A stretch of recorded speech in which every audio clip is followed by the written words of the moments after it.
everyone, welcome to the Nudgy Football Nutrition episode.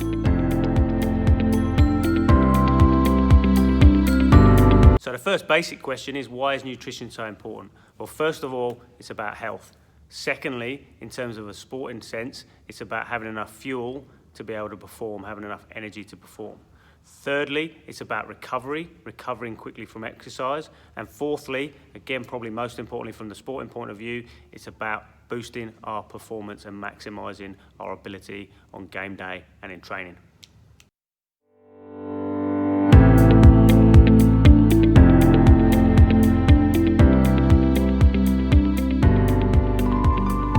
So we're going to avoid talking too much about the science of nutrition, and we're just going to give you some general rules and tips that are going to help you out. So first of all, what you eat in terms of the quality of the carbohydrates and the proteins you eat is important. The type of fats is important. Healthy fats is what we're looking for. Plenty of fruit and vegetables is important. Hydration is important throughout game days and competition. The timing of when you eat is important, and we're going to go into detail on that later. And finally, what you eat in terms of the volume and the amount of intake you take in and around competition as well. They're the 6 general principles we're going to talk through today.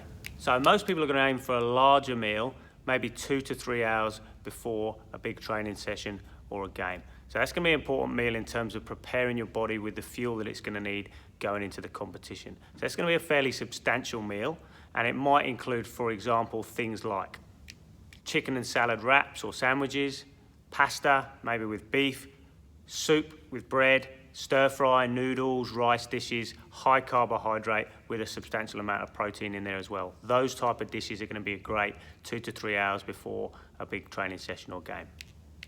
So a little bit closer to the activity, you're going to probably want a little bit more fuel ready for the exercise. 2 to 3 hours and then nothing and then a game is probably not going to suit too many people. So just before the game, maybe an hour or so before, you're going to want to have something else. So you're going to want a snack. So let's have a talk about the kind of things that you might be looking for there.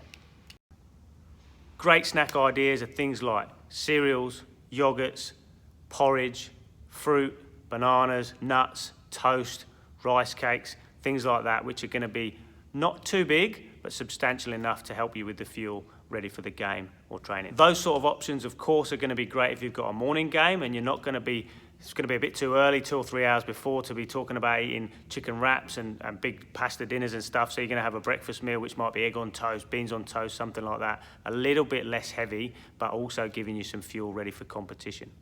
If you're not a fan of having too much solids before a game, smoothies are a great option as well, and there's heaps of different options of what you can put in them. As you get towards the warm-up and throughout the game, the most important factor for you to consider is your hydration. So making sure that you're taking enough fluids on board, preferably in smaller sips rather than great big bottles of water at one time. The other thing that people consider in terms of hydration is whether it's a water or whether it's a sports drink. It's personal preference. Sports drinks' slight advantage is they can replace some of the electrolytes that you might lose in, for example, very hot sessions or very long sessions. Water is preferred by most people. Certainly for training, it might be that you switch to a sports drink just for the competition side of things. But again, that's down to really personal preference. The other thing that can help you a little bit with fuel is some sort of snack. Maybe at half time is going to be a good time to take on board something like a cereal bar, or again, the specialist sports gels that you can take as well to give you a little bit of an energy boost, particularly during games, possibly less so for training. Okay, so after your training or competition, this is normally where you'd eat your biggest meal of the day. So this is when a big meal is great. And you're looking in particular for high protein, lots of fruit and vegetables, and also a portion of carbohydrate in there as well.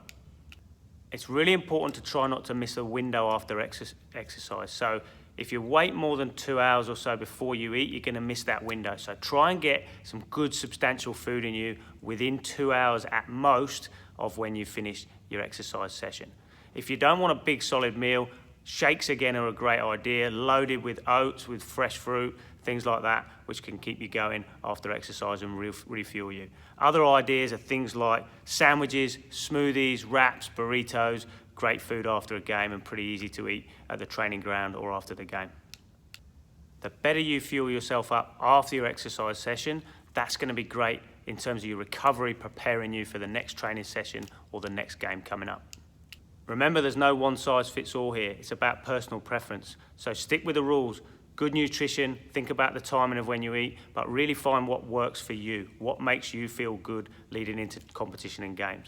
Couple of other things to consider in and around training and games. Overall, your intake, the amount of food you're eating should increase.